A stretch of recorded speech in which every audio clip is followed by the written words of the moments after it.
আসসালামু আলাইকুম রহমতুল্লাহি ওয়া বারাকাতুহু। একজন ভাই প্রশ্ন করেছেন যে কিভাবে মানব সমাজে শিরকের সূচনা হয়েছে। খুবই সুন্দর প্রশ্ন, আসলে অতীব জরুরি একটা প্রশ্ন।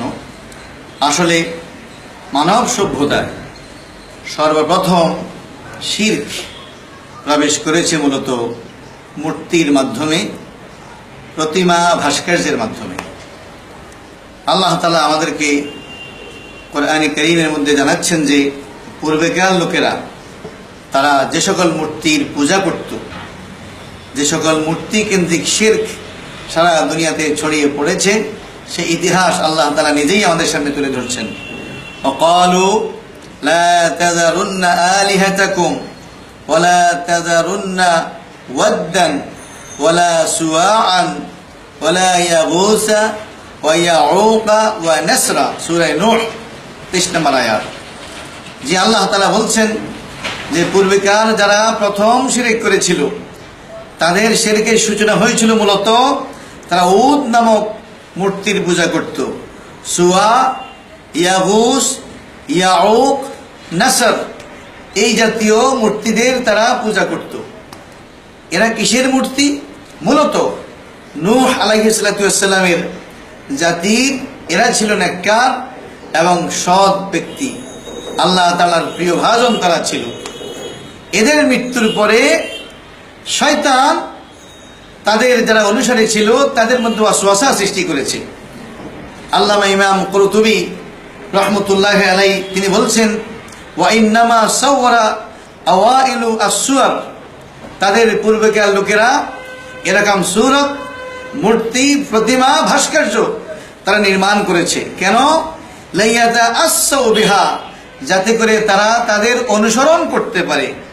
ওয়ায়াতাযাক্কারু আফআলাহুম আস-সালিহা, এবং তাদের সৎ কর্মগুলো থেকে তারা উপদেশ গ্রহণ করতে পারে। ফায়াজতাহিদু কাইস্তিহাদিহিম, এবং এই সমস্ত নেককার ব্যক্তিদের চেষ্টা প্রচেষ্টা ইবাদতের মতো তাদের অনুসারীরাও এরকম চেষ্টা প্রচেষ্টা এবং আল্লাহর ইবাদত করতে পারে। ওয়ায়াবুদুল্লাহ ইনদা কুবুরিহিম, আর তাদের কবরের পাশে গিয়ে তাদের দিকে তাকাবে, আল্লাহর কথা মনে করবে, আর তারা আল্লাহ তাআলার ইবাদত করবে। সুম্মা খালাফাহুম, সময়ের ব্যবধানে পরবর্তী জেনারেশন যখন আসলো, কওমুন জাহিলু মুরাদাহুম, তারা পূর্ববর্তীদের লক্ষ্য এবং উদ্দেশ্য ভুলে গিয়েছে। ওয়া ওয়াসওয়াসা লাহুমুশ শাইতান, আর শয়তান এসে তাদেরকে ওয়াসওয়াসা দিল, কুমন্ত্রণা দিল। কি কুমন্ত্রণা? আন্না আসলাফাহুম কানু ইয়াবুদুনা হাযিহি আস-সুওয়ার ওয়া ইউআযযিমুনাহা, যে দেখো তোমাদের পূর্বেকার লোকেরা এই সমস্ত নেককার ব্যক্তিদের ইবাদত করত, তাদের অর্চনা পূজা করত, তাদেরকে সম্মান করত, এই হলো তাদের প্রতিমা, এই হলো তাদের মূর্তি। এই কথা শয়তান তাদেরকে বলল। মূলত প্রথম যখন এই 5 জন নেককার ব্যক্তির সূরত এবং মূর্তি যখন তৈরি করা হলো, তখন কিন্তু তাদেরকে সম্মান করার জন্য, তাদের ইবাদতের জন্য, তাদের কাছে সাহায্য প্রার্থনার জন্য এই মূর্তিগুলো রচিত হয়নি। কেন হয়েছে?